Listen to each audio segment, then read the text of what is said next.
What did you learn today at the hospital?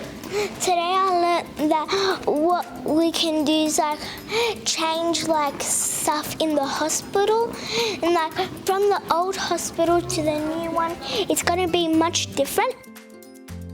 What is your role at the hospital here?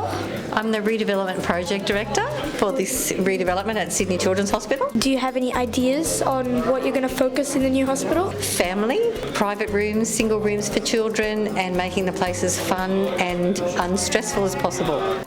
In this meeting so far, we've been looking at modelling the playground that we're talking about and also designing some bedroom spaces.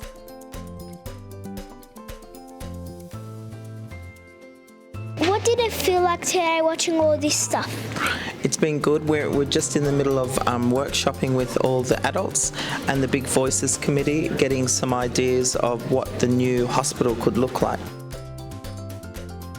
I absolutely loved it. I thought there were some really good designs, especially the waterfall. That was really cool. So I hope we can take some of these ideas on board and make them happen.